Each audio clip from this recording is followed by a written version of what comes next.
Welcome back to Josh Bearhart's Reading Room. I am Josh Bearhart Hawk, author of the journal Legends and Tales, Creepy and Fun Stories to Tell Around the Campfire, and GPS Signal Lost. Today we're going to be continuing the journal. We are on chapter 12. The last chapter was a bunch of journal entries where we got a bunch of new revelations about some of the things that Heath is thinking and what's going through his mind. And then we had a new drop in the case in the form of a letter and a phone call. So if this is your first video, go back and watch the rest of the... I'll link the playlist up in the corner there. And you can go back and start at the beginning and start with chapter 1 and kind of follow through the story so that you're not completely lost when you get to this point.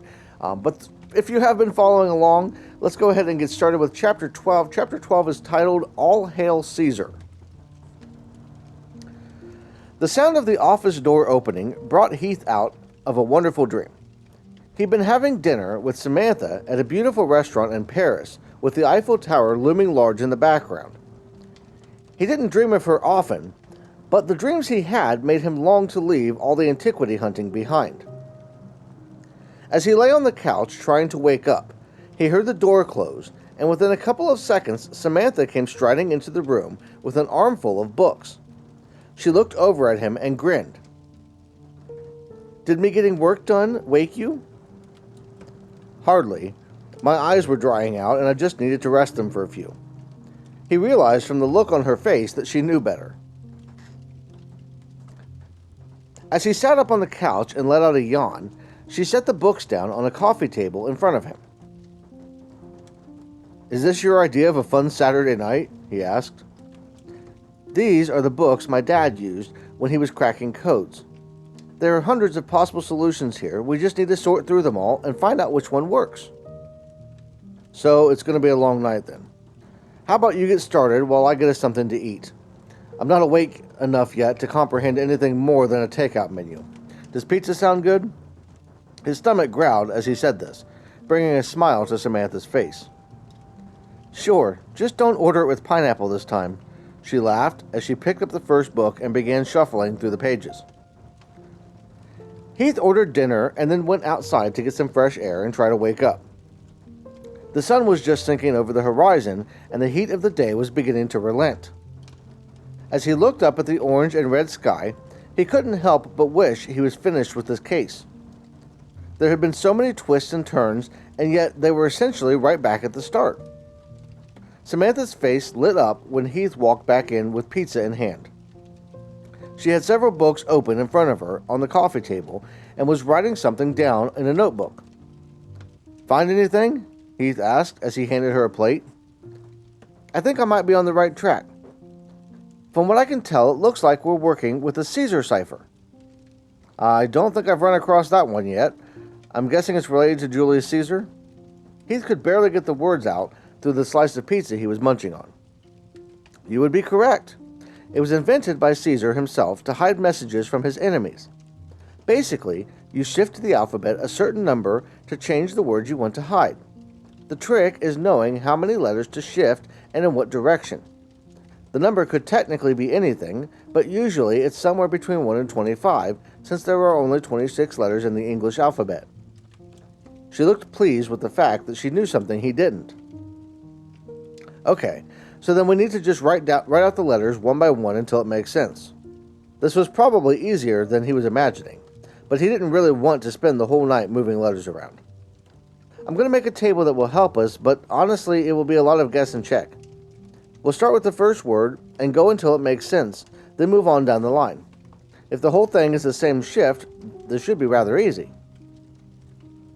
They finished up their pizza and Samantha got to work on deciphering the message. Heath did his best to assist, but he mostly just watched her do the magic. After a few minutes, she had deciphered the first word. "Got it!" she exclaimed. "The first word is under, and it's a +7 shift." "I'm not entirely sure what that means, but it sounds like good news. +7 just means that we need to shift the entire alphabet to the right 7 letters. If we're lucky, the whole thing is the same way," she said as she started to work on the rest of the puzzle. As she worked, Heath helped by making a pot of coffee. She had helped him out many times before, but this time seemed different somehow. Samantha was almost taking charge of the clue, from getting the books to researching and even solving it. He knew she was more than capable. He just hadn't seen her so excited about a case before.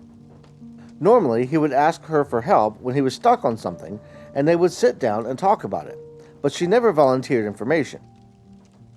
As the coffee brewed, Heath couldn't help but reminisce about how their relationship had started. They met at a bar when he was in Denver several years ago, following a lead on a case. To that point, he had run the business on his own, with a little bit of input from James, but it had been more and more overwhelming to run as he had become well known in the field. He was sitting at the bar, sipping tequila, when he noticed this pretty brunette looking at him. As he ordered his third drink, she came over and introduced herself. She recognized him from an article in a magazine he had done an interview with a few months prior. Before he knew it, the bar was closed up and they were still deep in conversation. She was fascinated by the work he did and was interested in getting into the field, so he offered her a job. He didn't expect her to actually accept the position, and he wasn't even sure she was qualified, but something told him it was the right move. It turned out that his tuition was correct, and she would actually help him solve not only the case he was in Denver for, but many more over the years. As he returned to the couch and handed her a cup of coffee, she had a look of triumph as the full deciphered message sat before them. Under a full moon, when the trees are ablaze, enter the crypt and call out my name. Heath read the message aloud as Samantha sipped from her mug. It doesn't really make a lot of sense, does it? I'm not the best at riddles. This part's all you, she said, smiling as she put her drink down on the table. The full moon part, I assume, means an actual full moon, but the trees ablaze could mean any number of things. I guess we still have our work cut out for us. You did an amazing job on the solve, though. He smiled at her as he said this. Thanks, she said, her cheeks turning red.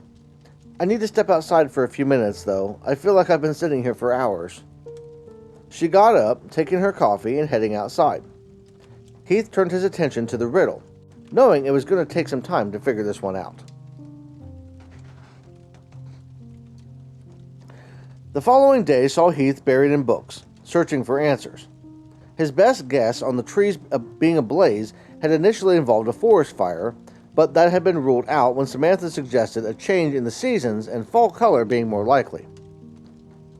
With that part being decided on, they only needed to figure out what crypt to enter and what name to call.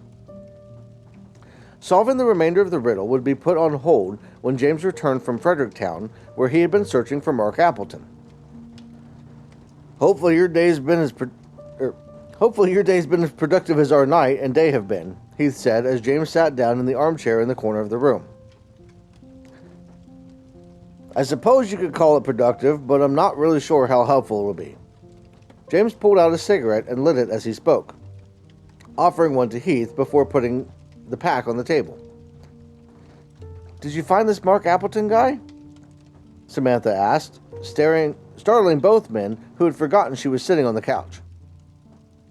Kind of. Turns out Mark Appleton is in Fredericktown, but he isn't counted among the living. Mr. Appleton passed away in 1934 at the ripe old age of 93, and he now resides in the Fredericktown City Cemetery. James smirked as he said this.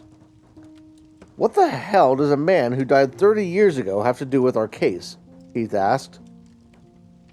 No idea, but it was right there on the stone. Mark Appleton, born August 1st, 1841, died October 9th, 1934, James replied, taking another drag off his cigarette. There'll probably be something about him listed in the county archive. We can start looking there tomorrow. For now, Heath and I cracked the code on that letter and have been working to figure out the riddle it was hiding. Samantha explained the Caesar cipher and told James that they had determined what they had determined about the riddle so far. Well, maybe your riddle is connected to my dead guy. It mentions a crypt, but a crypt is really just a grave. Maybe there's something buried there besides a corpse. James knew what he was suggesting was a long shot, but they didn't really have a whole lot else to go on. We have a little over a month to figure it out if our assumption about the full moon and fall is correct. The first full moon in October, or the first full moon in the fall is on October 9th. Heath wasn't keen on the idea of digging up another grave in the area so soon. If the research from the archive pointed them to that conclusion, then he would do it, but he needed more to go on than just a hunch. The three of them sat for a few minutes in silence before finally calling it a night and heading home. As Heath locked the door, Samantha waited on the top step of the walkway for him and followed him out to his car. He could tell she had something on her mind, but rather than say what she was thinking, she gave him a kiss on the cheek and said she would see him in the morning before climbing in her car and pulling out. His drive home felt like it took a lot longer than usual. Thoughts of the case and Samantha swirled in his head, and he couldn't get past the idea that they were missing something. As he pulled into the driveway, he noticed something sitting on his porch. Climbing out of his car, he cautiously walked up the gravel walk. There was a box sitting in front of his door, but he wasn't expecting any packages. Getting closer, he could make out some writing on the top that indicated the package had gone through a delivery company he used often. Picking it up, it was heavier than it looked. He looked around to be sure no one was watching before unlocking the door of the house and going inside. Walking through the entryway and into the living room, he turned on a lamp and set the package on a side table. His curiosity had the better of him, and he began to remove the tape that sealed the top of the box. Opening the flaps and peering inside, his eyes went wide and panic shot through him as he turned to grab the phone and call the police.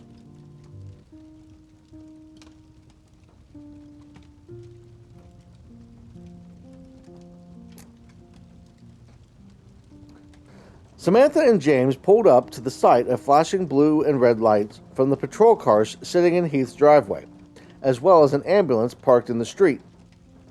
Heath was sitting on the porch with his head in his hands when they walked up. "Hey, how are you doing?" Samantha was the first to speak, sitting next to him and putting her hand on his shoulder. "They said it's going to take some time to get an ID, but I just know it's her." Heath had been crying, and his voice was still shaky as he spoke. "But why would someone send it to you? And who would do that? It just doesn't make sense with all the clues that have been sent to us. It can't be her." James meant to sound more confident than he actually was. "Walk us through exactly what happened. On the phone, you just said someone sent you a head?" Samantha's face contorted as she said this.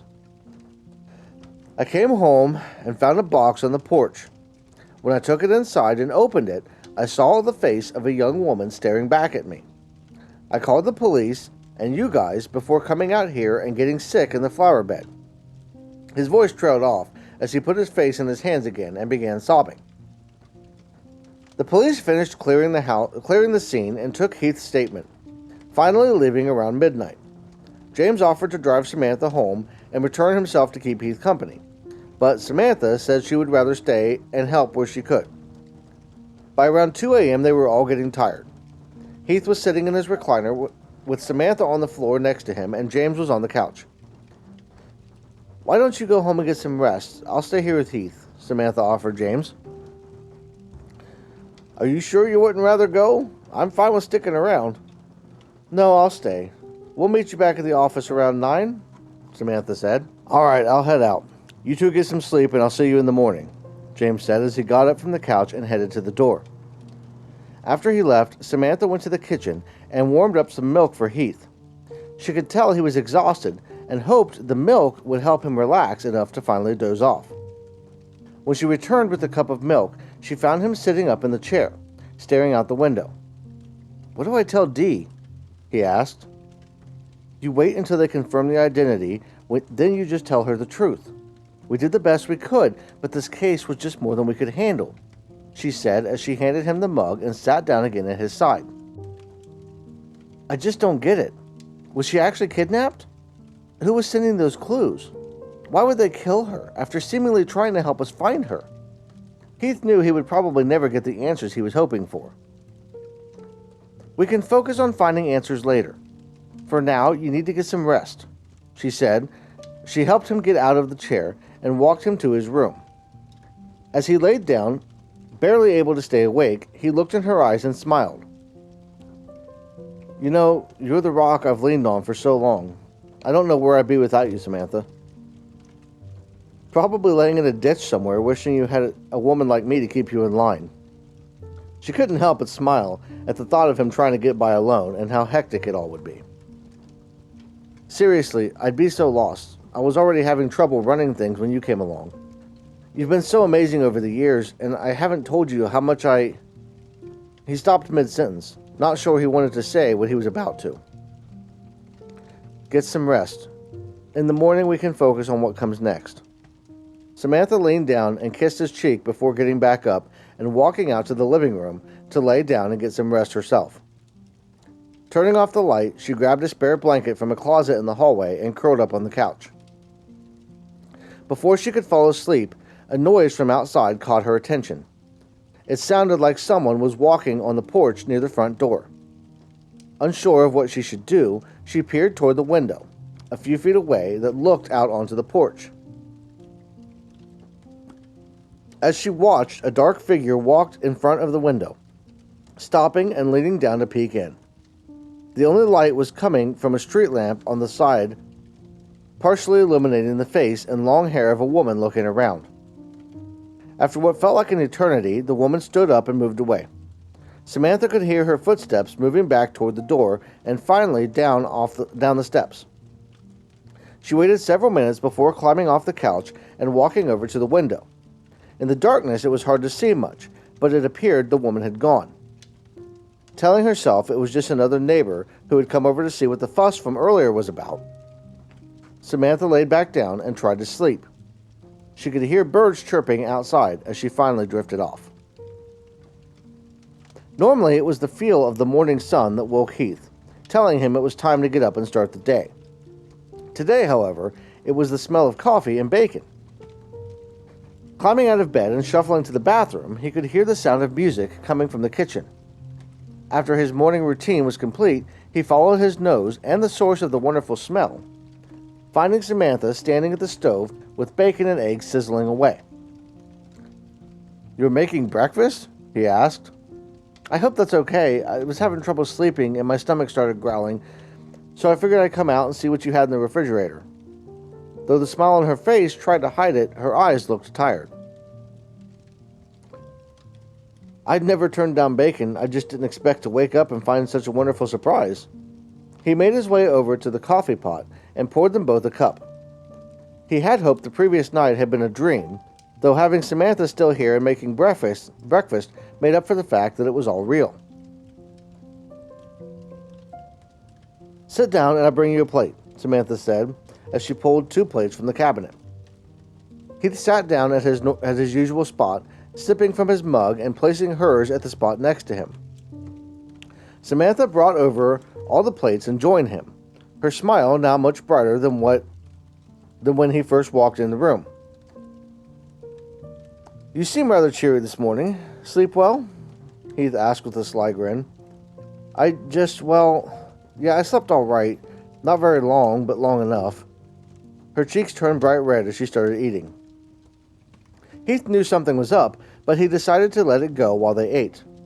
More than once, he caught her looking up at him as they enjoyed the meal, and he was just about to say something about it when she spoke up. "One of your neighbors came by at like 2:30 and was looking in the window. I think she was just nosing to see what was going on with all the activity here," she said as she finished her eggs. "That was probably Sarah. She's the nosy type, tends not to sleep. I'm fairly confident she's a vampire because I never see her out in the daytime." As much as he didn't like Sarah, this time he hoped that she was the one Samantha saw. Does she peep in your windows often?" "Not that I've seen, but I wouldn't be surprised. The last time I saw her was when I got back from that last case and she surprised me in the driveway at like 4 in the morning, he said, remembering his plan to have a gate installed. Maybe he would actually have time to get that done in the near future. They finished up breakfast and Heath washed dishes while Samantha went to freshen up. As they went out to the car, Heath looked over at Sarah's house and spotted her looking out the window at them. She smiled and waved as Heath waved back, imagining what she was thinking, seeing him come out of the house with a woman this early in the morning. Arriving at the office just before 9 a.m., they noticed James' car was already in the parking lot. They found him snoring on the couch as they came through the door, and Heath took the opportunity to have some fun. Grabbing a tissue off the desk, he leaned over and began moving it slightly over James's face. Samantha let out a little laugh as James snorted and then started rubbing his face. Opening his eyes, James nearly fell off the couch when he saw Heath and Samantha standing over him, before catching himself and calling Heath a few names. "Couldn't you just wake me up like a normal person?" James snapped. "I could, but it wouldn't be as fun, and we all need a good laugh this morning, I think," Heath said as he sat down on the couch next to the now upright James. "What do we need to do today?" asked James, looking at Samantha, who was trying to pretend she hadn't been laughing at him nearly falling off the couch. "We still need to figure out what crypt that riddle was referring to, and check with the archive about Mark Appleton.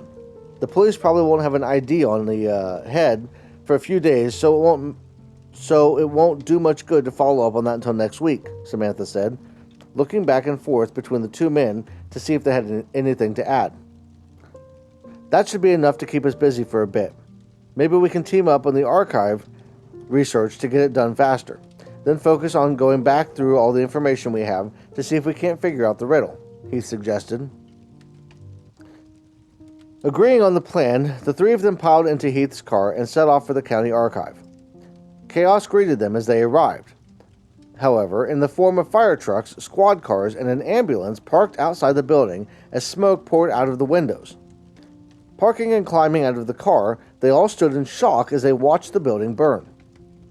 Out of the corner of his eye, Heath noticed someone standing in the nearby crowd of onlookers that stood out. A young woman wearing a red dress with floral print was smiling as she watched the scene. She turned her head and locked eyes with him before turning on her heels and walking to a car a few feet away. Heath started to run toward the car, but before he could reach it, she had sped off. "What was that all about?" Samantha asked as he returned to where his friend stood. "I've seen that girl somewhere before. I'm just not sure where," Heath said.